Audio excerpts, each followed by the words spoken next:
صلو علی الحبیب صلی اللہ تعالی علی محمد صلی اللہ علیہ وآلہ وسلم۔ حلال کھانے کے فضائل اور احادیث پر چند احادیث کریمہ سماعت فرمائیے۔ نمبر 1، رسول ذی شان مکی مدنی سلطان صلی اللہ تعالی علیہ وآلہ وسلم نے ارشاد فرمایا، جس نے 40 دن تک حلال کھایا اللہ پاک اس کے دل کو منور فرما دے گا اور اس کی زبان پر حکمت کے چشمے جاری فرما دے گا۔ اللہ اکبر، اللہ اکبر۔ نمبر 2، ایک حدیث پاک میں فرمایا، جس شخص نے حلال مال کمایا پھر اسے خود کھایا یا اس کمائی سے لباس پہنا اور اپنے علاوہ اللہ پاک کی دیگر مخلوق یعنی اپنے اہل و عیال ہیں دیگر لوگوں کو کھلایا اور پہنایا، تو اس کا یہ عمل اس کے لیے برکت اور پاکیزگی ہے۔ اللہ اکبر، اللہ اکبر۔ سنا آپ نے کہ اللہ پاک نے حلال کھانے میں کیسی کیسی برکتیں رکھی۔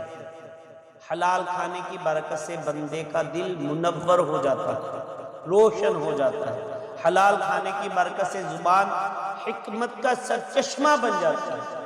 ذرا غور کیجیے کہ حلال کھانے اور کمانے والوں کو کس قدر فضائل اور برکات حاصل ہوتی ہیں، مگر افسوس کہ بعض لوگ نفس و شیطان کے ہاتھوں کھلونا بن کر روزی کے حلال و پاکیزہ اور آسان ذرائع میسر ہونے کے باوجود خواہ مخواہ حرام ذرائع اختیار کر کے حرام کھا کر یا کھلا کر اپنے لیے جہنم میں جانے کا سامان کرتے ہیں۔ اللہ اکبر، اللہ اکبر۔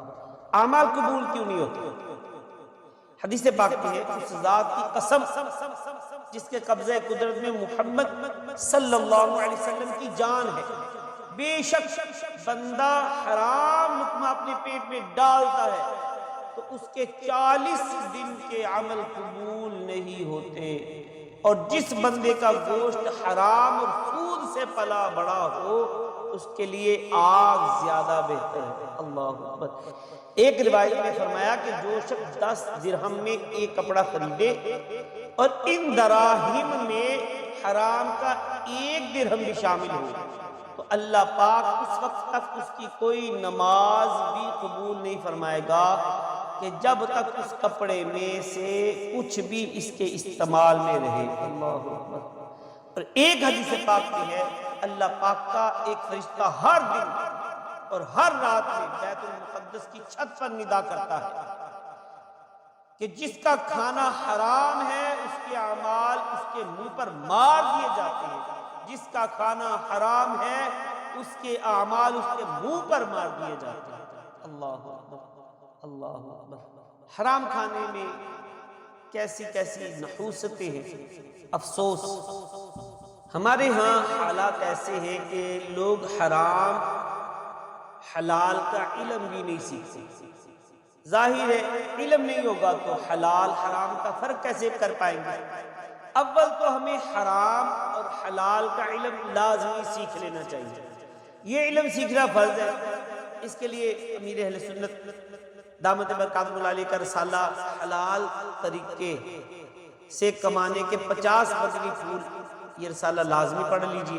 اس کے ساتھ ساتھ مدنی چینل پر احکام تجارت پروگرام لگتا ہے اور وہ بھی دیکھا کیجئے، اور دارالافتاء اہل سنت کے ساتھ رابطے میں رہا کیجئے۔ انشاءاللہ عزوجل حلال اور حرام کے علم کے ساتھ ساتھ اور بہت ساری دینی معلومات ملتی رہیں گی۔